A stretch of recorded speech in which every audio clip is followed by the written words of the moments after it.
Hello, everyone. My name is Zainab Kasare Solo, and I'm the Director for Middle East Africa Research here at FrontierView. And we've just released our global events to watch for 2023, looking at a range of disruptive events that could have significant impact on multinational companies this upcoming year. Today, what I would like to do is walk you through some of the more regional specific events to watch for the MENA region. As a reminder, events to watch are significant disruptive events that fall outside of our base case. And they have a likelihood greater than 10% and are important enough that we think they should be on the radar of senior executives, and they should be monitored as part of risk mitigation. In some cases, it makes sense to build contingency plans for them if they are substantially disruptive to your budgets and plans for next year. Every year, several of the events to watch we flag do take place, unfortunately, or fortunately, depending on the events. So a word of warning that these are not just hypotheticals, but events that we've taken a lot of time to think through and put here on this bubble chart. And the chart that you are seeing has on the x-axis the likelihood that the event will occur, and on the y-axis how quickly it will impact businesses. The size of the bubble is the relative scale of business impact for multinationals if the event takes place. So as you can see, there are numerous events for the MENA region this upcoming year, and I'll start sharing with you a quick thinking and a quick kind of brief summary of what these events mean for us. Firstly, I'll start with the Lebanon-Israel maritime deal collapse. There we expect, from a base case perspective, we expect the maritime border deal between Lebanon and Israel to actually remain in place. But there is a downside scenario of the deal falling apart with a more right-wing government, right-wing party in government in Israel. That country can decide to pull out of the agreement, especially potentially with supporters of really far right-wing members of parliament pushing the Knesset to enforce such a decision, or alternatively, we could see some transgression into Lebanon that could provoke also Lebanon reaction or breach to the agreement, causing the deal to collapse as well. So in terms of many triggers that can actually result in this event, this scenario, this downside scenario, could prevent international energy firms from exploring Lebanon's potential offshore gas fields, and thus any potential commodity revenues that could come into this country. So quite an important one, especially for Lebanon, but also as a bigger signpost of other regional risks to watch as well. Another event that I'll continue to share with you through these bubbles is actually more on the green, the positive side, one of the few that we have on this chart, that an Iran nuclear deal is reached. Now, those who follow our analysis closely would be thinking, is this not part of the base case? Unfortunately, our base case now assumes that a nuclear deal between Iran and the US is really unlikely to take place anytime in the near future, considering the protests that we've seen in Iran, considering the nuclear enrichment that we've been seeing in that country, considering the increased Russia-related tensions between Iran and the US as well, and a lot of the recent developments you've just simply observed across the news, we've really reduced the likelihood of the Iran nuclear deal taking place. But there is still that low likelihood scenario where Iran can reach an agreement with the EU and the US to revive that nuclear deal within 2023. This, of course, would be the first step in bringing back Iran as a viable market for Western multinational firms, and would unlock Iranian oil to global markets, and could be a positive influence on potential regional tensions as well. So overall, it would be a positive kind of event for multinational companies to watch. But the triggers of how we can get to this event are quite low in likelihood, and we've outlined them in our Insight Bites on our website, which kind of all of our clients can access. A definitely important one to watch. Another one that we're definitely closely monitoring is social unrest in Morocco. While within our base case, we don't expect major unrest in Morocco, we are watching the potential implications of the severe cost pressures on Morocco's political outlook. A scenario where social unrest in Morocco intensifies due to poor living conditions, threatens the government or even the regime. That's a scenario we're watching. It's low in likelihood, and it is only emerging as a possibility after these years of the pandemic, after years of high inflation, also the slowdown in the EU, which has ripple effects on Morocco. So a lot of factors would have to come together to really bring this scenario into fruition. But we should definitely be watching it closely because Morocco is generally a small but reliable market in MENA portfolios. Another event we're watching is, as you can see here, Iraq descending into chaos. We had a different version of this event, which did take place in 2022. But for now, after seeing some of the government formation developments in Iraq throughout the last few months, for 2023, our base case assumes that we will not be descending into chaos, but there's already some tensions that we are expecting to see throughout next year. We would expect some risk of protests continuing. There would be some ongoing instability within the government and difficulties in policy making. They are part of the base case, but we are watching and concerned of a slightly even more downside scenario of further escalation. Maybe political conflict escalating into armed conflict between Iraq's rival Shia factions, for example. And of course, in a heightened instability, insecurity scenario, that would really put quite a bit of challenges in front of parliamentary sessions, in front of policy making, and a lot of security risks and kind of actual operational disruptions multinationals would have to watch out for.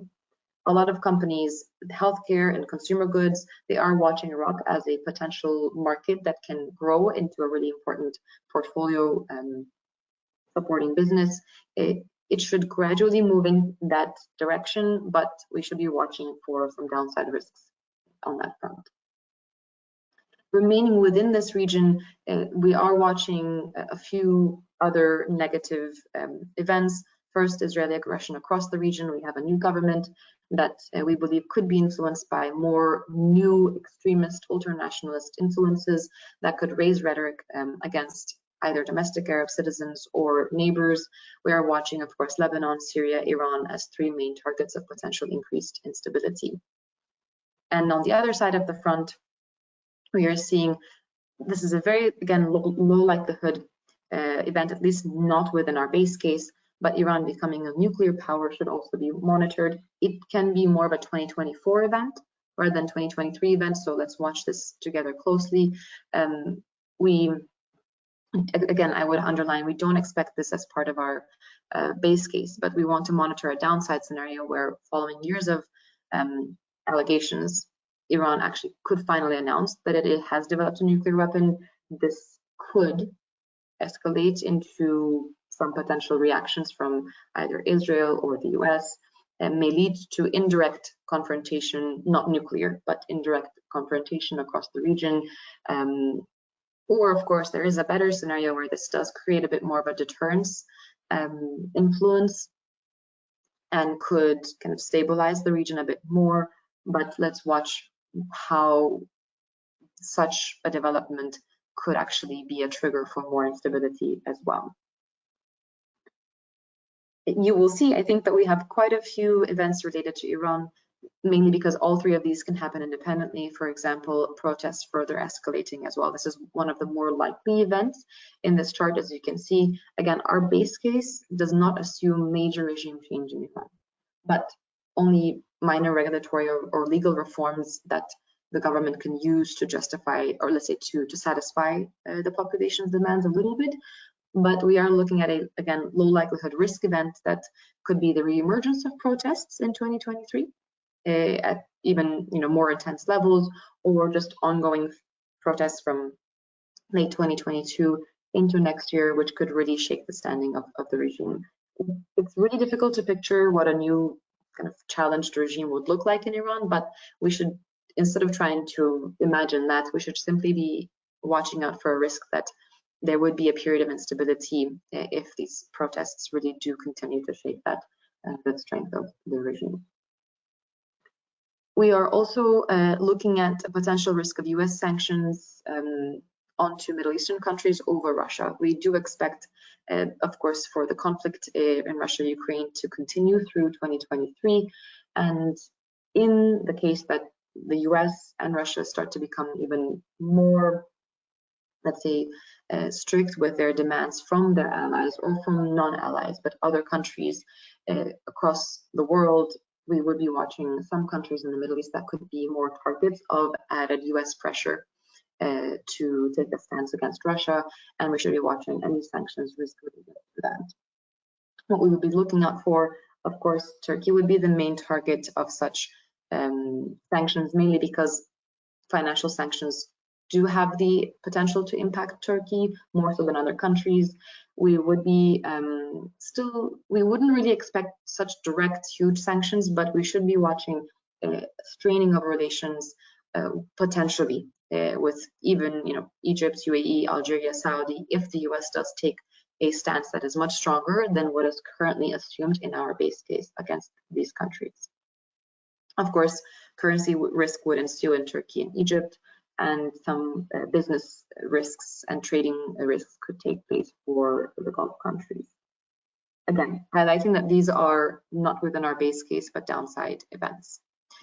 And there are two important events we would highlight for Egypt and Turkey, two markets that have already been seeing quite a bit of economic pressure throughout 2022, which we expect in both cases to continue into next year, but we should be looking out for even further risks as part of downside planning.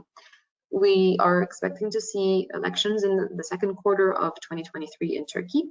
Currently, they are scheduled for late June, but let's watch if the date actually moves, if it is pulled forward.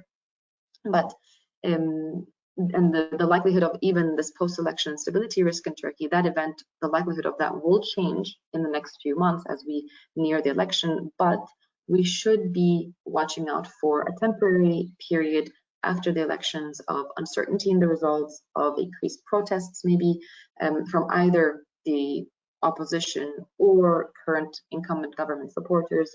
If there are two potential scenarios here, either we really see a very, very close win of the presidential candidate from either side, opposition or the government, that could trigger some uncertainty and protests, or if no presidential candidate wins more than 50% of the votes in the first round and the opposition wins more seats in the parliament, then even this scenario could create a sense of uncertainty, and in both cases we could see currency volatility.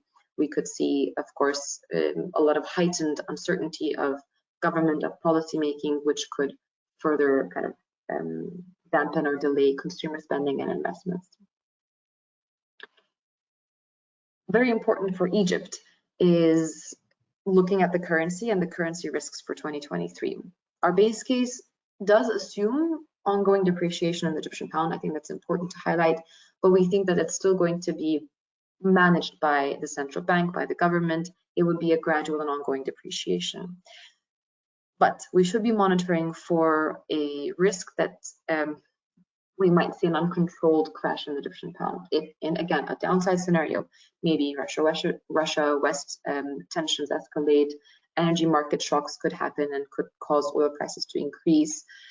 We could see global inflationary pressures resurface. We could see, for example, investors return to their sell-off sentiment towards emerging markets.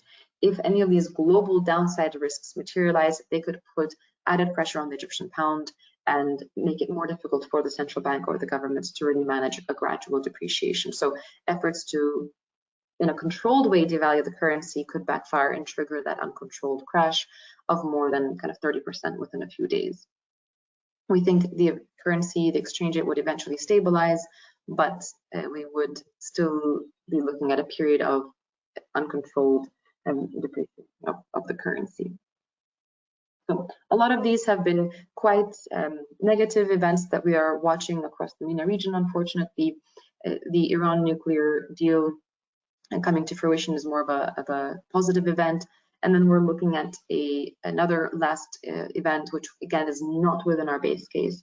Our base case does assume no normalization between Saudi and Israel relations in 2023, but in an unlikely, very low likely scenario of actually Israel responding to the main Saudi demands of creating a two-state solution,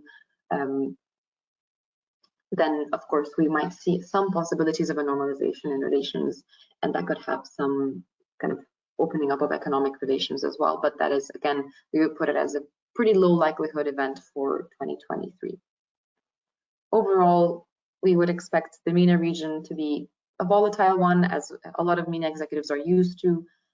Here you can see in our bubble chart a few top events that we're highlighting for all executives to monitor closely, and for some pick really the top ones to potentially prepare some scenarios and some budget and kind of strategic responses, tactical responses, if these do take place. So we'll wrap up here for the MENA events to watch. And as a reminder, we have a more detailed write-up of this on our website as an insight bite. Thank you.